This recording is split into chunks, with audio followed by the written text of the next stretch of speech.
कभी सोचा है कि दुनिया का सबसे बड़ा लोकतंत्र भारत आखिर चलता कैसे है? मतलब इतनी विशाल और कॉम्प्लेक्स मशीनरी, कौन इसे चलाता है? असल में ये कोई एक अकेली ताकत नहीं है, बल्कि एक बहुत ही खूबसूरती से बनाया गया बैलेंस है।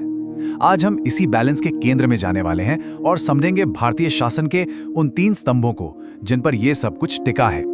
तो सबसे पहले सबसे बेसिक सवाल, ये 3 स्तंभ आखिर हैं क्या, है ना? और यकीन मानिए, इसी एक सवाल में हमारे पूरे शासन का ढांचा छुपा हुआ है। तो आज हम क्या क्या देखने वाले हैं? सबसे पहले हम समझेंगे कि शासन का पूरा फ्रेमवर्क क्या है। फिर एक एक करके इन तीनों पिलर्स को देखेंगे।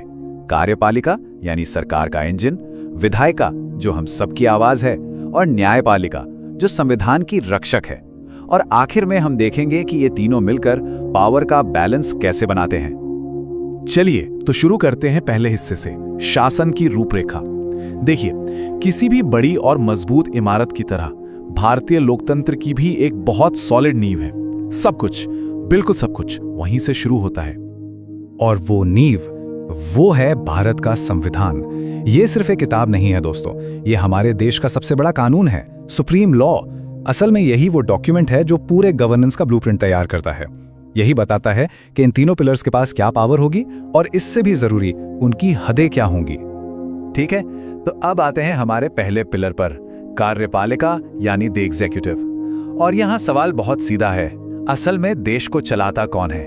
जो नीतियां बनती हैं उन्हें जमीन पर लागू कौन करता है? चलिए पता करते हैं।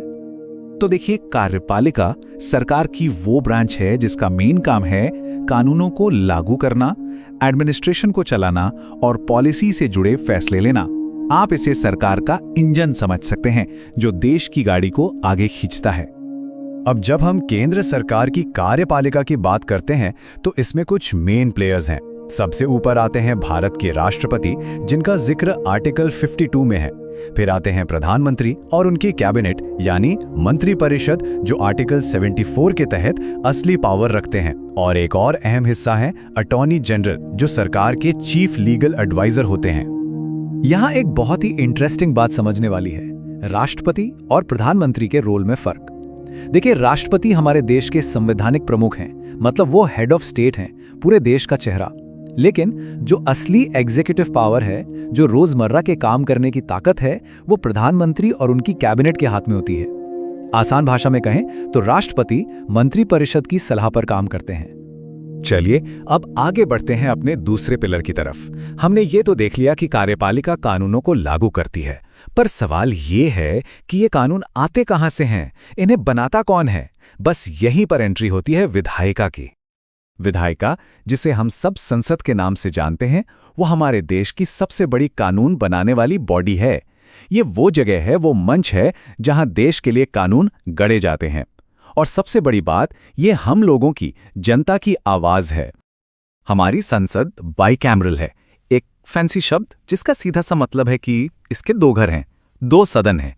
एक है राज्यसभा यानी काउंसिल ऑफ स्टेट्स, और दूसरा है लोकसभा यानी हाउस ऑफ द पीपल। अब इन दोनों सदनों में आप समझिए जमीन आसमान का फर्क है। लोकसभा, जैसा कि नाम से ही साफ है, ये सीधे जनता का सदन है। इसके सदस्य हम और आप जैसे लोगों के वोटों से सीधे चुने जाते हैं। इसका कार्यकाल 5 साल का होता है। दूसरी तरफ है राज्यसभा, जो राज्यों को रिप्रेजेंट करती है। ये एक परमानेंट हाउस है, ये कभी भंग नहीं होता। इसके सदस्य हर 2 साल में रिटायर होते हैं, जिससे एक तरह की कंटिन्यूटी बनी रहती है। तो आखिर एक आइडिया कानून बनता कैसे है? सोचिए, इसका भी एक पूरा सफर है। सबसे पहले एक बिल यानी विधेयक संसद के किसी भी हाउस में पेश किया जाता है। फिर उस पर खूब बहस होती है, चर्चा होती है, और फिर होती है वोटिंग। एक हाउस से पास होने के बाद ये दूसरे हाउस में जाता है, और वहां भी यही सब होता है। और जब दोनों हाउस से इसे पास कर देते हैं, तब ये जाता है राष्ट्रपति के पास।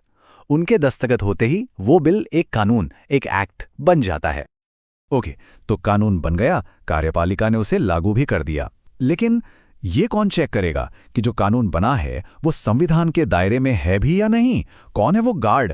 बस यहीं पर आता है हमारा तीसरा और आखिरी पिलर, न्यायपालिका। भारत का जुडिशियल सिस्टम एक सिंगल इंटीग्रेटेड सिस्टम है, मतलब एक पिरामिड की तरह, जिसके टॉप पर है सुप्रीम कोर्ट। इसका काम क्या है? इसका काम है कानूनों का सही मतलब निकालना, झगड़े सुलझाना और ये पक्का करना कि देश में जो कुछ भी हो रहा है वो संविधान के हिसाब से हो। ये अपील की आखिरी अदालत है, इसके बाद और कहीं सुनवाई नहीं। सुप्रीम कोर्ट को अक्सर एक नाम दिया जाता है, संविधान का संरक्षक, गार्डियन ऑफ द कॉन्स्टिट्यूशन। और सच कहूं तो ये टाइटल ही सब कुछ बता देता है। इसकी सबसे बड़ी जिम्मेदारी हमारे संविधान की आत्मा की रक्षा करना है। तो इसकी सबसे बड़ी ताकतों में से एक है जुडिशियल रिव्यू। इसका मतलब है कि सुप्रीम कोर्ट सरकार या संसद के बनाए किसी भी कानून को चेक कर सकती है कि वो संविधान के हिसाब से है या नहीं। अगर नहीं तो उसे रद्द भी कर सकती है। इसके अलावा ये केंद्र और राज्यों के बीच के झगड़ों को सुलझाती है और निचली अदालतों के फैसलों के खिलाफ अपील भी सुनती है। तो ठीक है, हमने तीनों पिलर्स को अलग अलग तो समझ लिया, पर असली मैजिक, असली खूबसूरती इस बात में है कि ये तीनों मिलकर एक साथ कैसे काम करते हैं। देखिए, हमारे सिस्टम में कोई भी एक ब्रांच, चाहे वो कोई भी हो, सबसे ज्यादा पावरफुल नहीं है। संविधान ने एक बहुत ही शानदार सिस्टम बनाया है जिसे कहते हैं चेक्स एंड बैलेंसेस। मतलब हर पिलर दूसरे पिलर पर नजर रखता है, उसे कंट्रोल करता है ताकि पावर का बैलेंस बना रहे और कोई भी अपनी मनमानी न कर सके। इसे एक तरह का डांस समझिए, बहुत कॉम्प्लेक्स लेकिन खूबसूरत। हर कोई दूसरे को लिमिट में रखता है। जैसे जुडिशरी संसद के बनाए कानून को असंवैधानिक बताकर रोक सकती है, तो वहीं संसद के पास जजों को हटाने के लिए महाभियोग यानी इम्पीचमेंट की पावर है। इसी तरह कार्यपालिका जजों को अपॉइंट करती है, लेकिन संसद राष्ट्रपति तक को हटा सकती है। ये पूरा सिस्टम बस ये पक्का करता है कि सारी पावर कभी भी किसी एक जगह इकट्ठा ना हो।